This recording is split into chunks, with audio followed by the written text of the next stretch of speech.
Welcome to my SEO Basics series to help you get your website ranking by talking about the stuff that not a lot of people do. So we've already covered basically how to organize your website so Google and people will know what you're talking about, what is color contrast and how to do it, so you can check out those videos. The links are in the description. But today we are going to chat about alt text or alternative text, what it is and why it's important for you. So alternative text is basically describing what is in a picture. Now, this is a huge part of accessibility for a couple of reasons. One, for people who are blind and can't see, people who have visual impairments and have trouble seeing, or two, people who don't have a lot of access to internet and their internet might be slower, which actually still happens in a lot of the world and even a lot of the US. When you are in more remote areas, or even if you're in a city. For me in a city, I still struggle with internet sometimes. So I'm going to show you an example of what pops up and kind of an example of what it is. But basically, when you're building your website and you bring an image in, there will be a spot that actually asks you to do the alternative text. And that is where you put this information. That varies between Squarespace, Wix, WordPress, different editors that you're using, even different builders like Elementor, Divi, Breakdance, things that you're using in WordPress. The spot that you need to put it varies, so you might need to Google where to put it or how to do it. But keep that in mind, and please do this for all of your sites and all of your images on your site. Because not only does it help people for that, your site is automatically being docked, because accessibility, which is making your website usable by all, is favorable in the eyes of the Google gods. So in order to make them happy and get your site ranking higher, this is something you need to have. Now, there are tips and tricks and things like that for doing alt text and what to do with it that I'm going to put in some other videos. Purpose of this one is what it is and why it's important. So hopefully you've gotten a little bit more of why it's important, but let me show you some examples. Okay, so all I did was search no alt text error to try and get an example to show you. But if you've ever been where you just don't have internet or something like that, you might see this little image pop up like on your phone or on your computer, and you're like, okay, this site must be broken. Well, if the people have correctly done this and put alt text, this is an alt text where it says that is where your alt text would pop up. That is your description of the image. So it wouldn't say this is an alt text. It would say this is a broken image, or it would actually explain what the image is supposed to be if it had loaded. So that could pop up if it's not loading and it's taking time, and then eventually might load the image. Or if you're blind and a screen reader is reading it to you, it will literally describe it for you. Some people even have it so that because their internet is slower, they don't have images load at all. So you need to tell them what you are trying to convey from that image.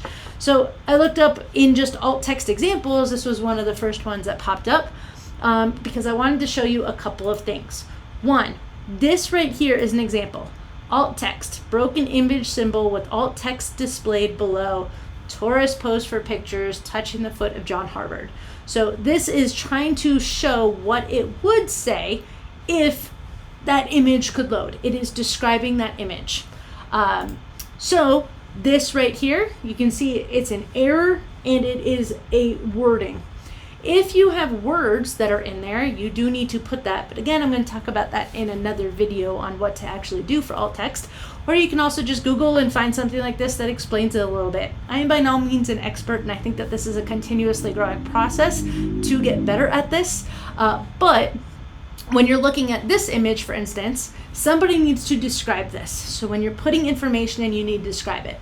There is an awesome free Chrome extension. It's this little alt thing up here, this little magnifying glass. And I'm going to put a link below, but it's called Image Alt Text Viewer.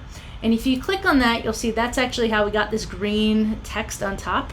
It will point out the alternative text for every image on a page. And it's a great way to go through your page, your website, and check, are you missing it somewhere? Because it will tell you that you are missing it. It will have an X. But if we go through, it's saying alt text, a mostly empty stadium. Personally, I might describe that a little bit different, but it still gets the point across. We have an empty stadium. Okay, cool. Now, could we add more words to make it a little bit more descriptive, yes, but also if you're doing 100, you might run out of the energy to do that. But that is your goal. You are trying to give an explanation of the image that is there. So then if we go to, I don't know, let's try CNN. And I go to my little alt text, it's going to tell us, like, it is giving examples. Here is police doing whatever, and they are literally explaining these images, all of them. And notice how these alt texts are actually pretty in depth. This is literally letting people know what we should be getting. Now, do I need to know February 15th in Atlanta, Georgia? No, I might get that from the actual article. But so these might be a little over the top, and you might find somewhere in the middle. And that's why there's a little bit of leeway in this. But you can see, like here, alt text, Ashwa 3. They didn't put energy into it. They just kept it as the name. And that's actually not ideal, and that's hurting you. So CNN can clearly get away with it, but you as a smaller company might have trouble. Same with this. Skeleton Panda Thumb 01. I mean, I wouldn't call that a thumb. I don't know what that is.